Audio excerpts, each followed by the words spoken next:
ಎಲ್ಲರಿಗೂ ನಮಸ್ಕಾರ. ಶುಭ ಜ್ಯೋತಿಷ್ಯ ಯೂಟ್ಯೂಬ್ ಚಾನಲ್ಗೆ ಸ್ವಾಗತ. ಈ ಸಿಂಹ ರಾಶಿಯವರ ಜೂನ್ ತಿಂಗಳ 2026ನೇ ವರ್ಷದ ಮಾಸ ಭವಿಷ್ಯ ಹೇಗಿದೆ? ಈ ಸಿಂಹ ರಾಶಿಯವರಿಗೆ ಜೂನ್ ತಿಂಗಳಲ್ಲಿ ಯಾವೆಲ್ಲ ಶುಭ ಫಲ ಅನ್ನೋದು ಬರುತ್ತೆ, ಯಾವೆಲ್ಲ ಅಶುಭ ಫಲ ಅನ್ನೋದು ಬರಲಿದೆ, ಆ ಅಶುಭ ಫಲಗಳಿಗೆ ಪರಿಹಾರಗಳೇನು ಎಂಬುದರ ಬಗ್ಗೆ ಈ ವಿಡಿಯೋದಲ್ಲಿ ನಾನು ನಿಮಗೆ ತಿಳಿಸ್ತಾ ಹೋಗ್ತೀನಿ. ಬನ್ನಿ. ಅದಕ್ಕೂ ಮುನ್ನ ನೀವೇನಾದರೂ ಸಿಂಹ ರಾಶಿಯವರಾಗಿದ್ದರೆ, ದೇವರು ಮತ್ತು ಜ್ಯೋತಿಷ್ಯ ಶಾಸ್ತ್ರವನ್ನು ನಂಬುವುದಾದರೆ ಈ ವಿಡಿಯೋಗೆ ಈಗಲೇ ಒಂದು ಲೈಕ್ ಕೊಡಿ ಮತ್ತು ತಪ್ಪದೇ ನಮ್ಮ ಶುಭ ಜ್ಯೋತಿಷ್ಯ ಯೂಟ್ಯೂಬ್ ಚಾನಲನ್ನು ಸಬ್ಸ್ಕ್ರೈಬ್ ಮಾಡಿಕೊಳ್ಳಿ. ಹಾಗೆ ಈ ವಿಡಿಯೋನ ಎಲ್ಲರಿಗೂ ಕೂಡ ಶೇರ್ ಮಾಡಿ. ಈ ಗ್ರಹಗಳ ಸ್ಥಾನ ಬದಲಾವಣೆಯಿಂದ ಈ ಸಿಂಹ ರಾಶಿಯವರಿಗೆ ಜೂನ್ ತಿಂಗಳಲ್ಲಿ ಹಣಕಾಸು, ಉದ್ಯೋಗ, ವ್ಯಾಪಾರ, ಆರೋಗ್ಯ, ಕುಟುಂಬ, ಪ್ರೀತಿ, ಅದೃಷ್ಟದ ಬಗ್ಗೆ ವಿವರವಾಗಿ ತಿಳಿದುಕೊಳ್ಳೋಣ. ಈ ಸಿಂಹ ರಾಶಿಯ ಅಧಿಪತಿ ಬಂದು ಸೂರ್ಯ. ಧೈರ್ಯ, ನಾಯಕತ್ವ ಮತ್ತು ಗೌರವಕ್ಕೆ ಪ್ರಸಿದ್ಧವಾದಂತಹ ಸಿಂಹ ರಾಶಿಯವರಿಗೆ ಈ ತಿಂಗಳು ಮಿಶ್ರ ಫಲಗಳ ಜೊತೆಗೆ ಕೆಲವು ವಿಶೇಷ ಅವಕಾಶ ಅನ್ನೋದನ್ನು ನೀಡುತ್ತೆ. ಇನ್ನು ಜೂನ್ ತಿಂಗಳು 2026ನೇ ವರ್ಷದಲ್ಲಿ ಪ್ರಮುಖ ಗ್ರಹಗಳ ಬದಲಾವಣೆಗಳ ಬಗ್ಗೆ ನೋಡೋದಾದರೆ, ಈ ತಿಂಗಳಲ್ಲಿ ಪ್ರಮುಖವಾಗಿ ಬುಧ ಗ್ರಹದ ಸ್ಥಾನ ಬದಲಾವಣೆಯಾಗುತ್ತೆ, ಶುಕ್ರನ ಚಲನೆಯಾಗುತ್ತೆ, ಶನಿಯ ಪ್ರಭಾವವಾಗುತ್ತೆ, ಗುರುವಿನ ಅನುಗ್ರಹವಾಗುತ್ತೆ. ಇವು ನಿಮ್ಮ ಜೀವನದ ಹಲವು ಕ್ಷೇತ್ರಗಳಲ್ಲಿ ಬದಲಾವಣೆ ಅನ್ನೋದನ್ನು ತರುತ್ತೆ. ತಿಂಗಳ ಆರಂಭದಲ್ಲಿ ಮನಸ್ಸಿನಲ್ಲಿ ಗೊಂದಲ ಮತ್ತು ನಿರ್ಧಾರ ತೆಗೆದುಕೊಳ್ಳುವಲ್ಲಿ ಸ್ವಲ್ಪ ತಡವಾಗಬಹುದು. ಆದರೆ ಜೂನ್ 2ನೇ ವಾರದಿಂದ ಪರಿಸ್ಥಿತಿ ನಿಧಾನವಾಗಿ ನಿಮ್ಮ ಪರವಾಗಲು ಶುರುವಾಗುತ್ತೆ. ಇನ್ನು ಹಣಕಾಸು ಮತ್ತು ಆರ್ಥಿಕ ಸ್ಥಿತಿಯ ಬಗ್ಗೆ ನೋಡೋದಾದರೆ, ಜೂನ್ ತಿಂಗಳಲ್ಲಿ ಹಣದ ವಿಷಯದಲ್ಲಿ ಜಾಗ್ರತೆ ಅನ್ನೋದನ್ನು ಈ ಸಿಂಹ ರಾಶಿಯವರು ಇಟ್ಕೋಬೇಕು. ಅನಗತ್ಯ ಖರ್ಚು ಹೆಚ್ಚಾಗುವ ಸಾಧ್ಯತೆ ಇದೆ. ವಿಶೇಷವಾಗಿ ಮನೆಯ ಖರ್ಚು, ವಾಹನ ಸಂಬಂಧಿತ ವೆಚ್ಚ, ಆರೋಗ್ಯದ ಖರ್ಚು, ಮಕ್ಕಳಿಗಾಗಿ ಹಣ ವ್ಯಯ ಇವು ಹೆಚ್ಚಾಗಬಹುದು. ಆದರೆ ತಿಂಗಳ ಮಧ್ಯಭಾಗದ ನಂತರ ಹೊಸ ಆದಾಯದ ಅವಕಾಶ ಕಾಣಿಸಿಕೊಳ್ಳಬಹುದು. ಕೆಲವರಿಗೆ ಹಳೆಯ ಹಣ ಮರಳಿ ಸಿಗುವ ಯೋಗ ಇದೆ. ವ್ಯಾಪಾರ ಮಾಡುತ್ತಿರುವವರಿಗೆ, ಸಿಂಹ ರಾಶಿಯವರಿಗೆ ಹೊಸ ಸಂಪರ್ಕಗಳಿಂದ ಲಾಭವಾಗುತ್ತೆ. ಆದರೆ ಯಾರನ್ನು ಕೂಡ ಅಂಧವಾಗಿ ನಂಬಿ ಹಣ ಹೂಡಿಕೆ ಮಾಡಬೇಡಿ.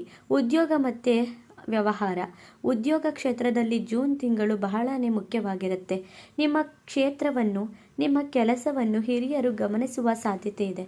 ಕೆಲವರಿಗೆ ಪ್ರಮೋಷನ್ ಸಿಗಬಹುದು, ಹೊಸ ಜವಾಬ್ದಾರಿ ಸಿಗಬಹುದು, ಟ್ರಾನ್ಸ್ಫರ್ ಕೂಡ ಆಗಬಹುದು, ಹೊಸ ಉದ್ಯೋಗ ಸಿಗುವ ಅವಕಾಶ ಇರುತ್ತೆ.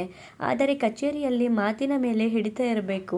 ಸಣ್ಣ ಕೋಪ ದೊಡ್ಡ ಸಮಸ್ಯೆಗೆ ಕಾರಣ ಆಗಬಹುದು. ಹೊಸ ಕೆಲಸ ಹುಡುಕ್ತಿರುವವರಿಗೆ ಜೂನ್ ಕೊನೆಯ ವಾರ ಶುಭಕರವಾಗಿರುತ್ತೆ. ಸರ್ಕಾರಿ ಉದ್ಯೋಗಕ್ಕಾಗಿ ಪ್ರಯತ್ನಿಸ್ತಿರೋರಿಗೆ ಒಳ್ಳೆಯ ಸುದ್ದಿ ಅನ್ನೋದು ಬರಬಹುದು. ಪ್ರೀತಿ ಮತ್ತು ದಾಂಪತ್ಯ ಜೀವನದ ಬಗ್ಗೆ ನೋಡೋದಾದರೆ, ಪ್ರೀತಿ ವಿಷಯದಲ್ಲಿ ಈ ತಿಂಗಳು ಭಾವನಾತ್ಮಕವಾಗಿರುತ್ತೆ. ಸಿಂಗಲ್ ಇರುವವರಿಗೆ ಹೊಸ ಪರಿಚಯ ಇರುತ್ತೆ. ಪ್ರೀತಿಗೆ ತಿರುಗುವಂತಹ ಸಾಧ್ಯತೆ ಇದೆ. ಹಳೆಯ ಪ್ರೇಮ ಮತ್ತೆ ಜೀವನಕ್ಕೆ ಬರಬಹುದು. ವಿವಾಹಿತರ ಜೀವನದಲ್ಲಿ ಸಣ್ಣ ಮನಸ್ತಾಪ ಆಗಬಹುದು. ಅರ್ಥ ಮಾಡಿಕೊಳ್ಳುವಂತಹ ಕೊರತೆ ಇರಬಹುದು.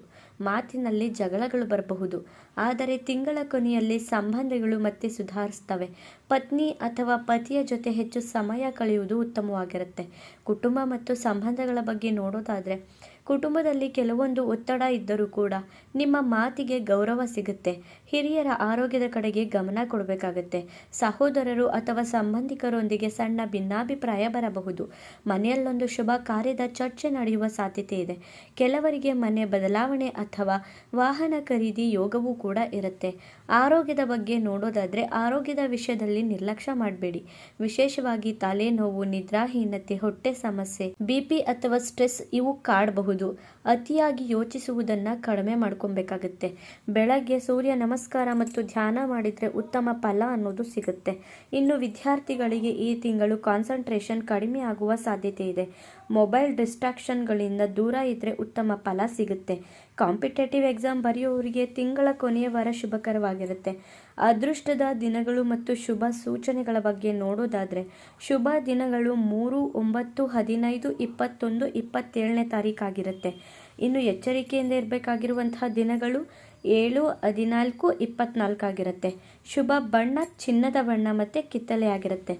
ಶುಭ ಸಂಖ್ಯೆ 1 ಮತ್ತು 5 ಆಗಿರುತ್ತೆ. ಶುಭ ದೇವತೆ ನಾರಾಯಣ ಮತ್ತು ಹನುಮಂತ ಆಗಿರ್ತಾರೆ. ಭಾನುವಾರ ಸೂರ್ಯ ದೇವರಿಗೆ ನೀರು ಅರ್ಪಿಸಿದರೆ ಅದೃಷ್ಟ ಹೆಚ್ಚಾಗುತ್ತೆ. ಇದೊಂದು ಪರಿಹಾರನ ಮಾಡಿಕೊಂಡ್ರೆ ಖಂಡಿತವಾಗಿಯೂ ಕೂಡ ನಿಮ್ಮ ಜೀವನ ಸುಖಮಯವಾಗಿರುತ್ತೆ. ಒಟ್ಟಿನಲ್ಲಿ ನೋಡೋದಾದರೆ ಜೂನ್ ತಿಂಗಳು 2026ನೇ ವರ್ಷ ಈ ಸಿಂಹ ರಾಶಿಯವರಿಗೆ ಪರೀಕ್ಷೆಯ ಜೊತೆಗೆ ಅವಕಾಶ ಎರಡನ್ನೂ ಕೂಡ ತರುತ್ತೆ. ಕೋಪನ ಕಡಿಮೆ ಮಾಡಿಕೊಂಡು ಹಣದ ವ್ಯವಹಾರದಲ್ಲಿ ಜಾಗ್ರತೆನ ವಹಿಸ್ಕೊಂಡು ಆತ್ಮವಿಶ್ವಾಸ ಕಳೆದುಕೊಳ್ಳದೆ ಇದ್ದರೆ ತಿಂಗಳ ಕೊನೆಯಲ್ಲಿ ಒಳ್ಳೆಯ ಬದಲಾವಣೆ ಅನ್ನೋದನ್ನ ಕಾಣ್ತೀರಾ. ನೋಡಿದ್ರಲ್ಲ, ಸಿಂಹ ರಾಶಿಯವರು ಸಿಂಹದಂತೆ ಧೈರ್ಯದಿಂದ ಮುಂದೆ ನಡೆದ್ರೆ ಜಯ ನಿಮ್ಮದೇ ಆಗಿರುತ್ತೆ. ಈ ವಿಡಿಯೋ ಇಷ್ಟ ಆದರೆ ಲೈಕ್ ಮಾಡಿ, ಶೇರ್ ಮಾಡಿ, ತಪ್ಪದೆ ಸಿಂಹ ರಾಶಿ ಅಂತ ಕಮೆಂಟ್ ಮಾಡಿ. ಧನ್ಯವಾದಗಳು.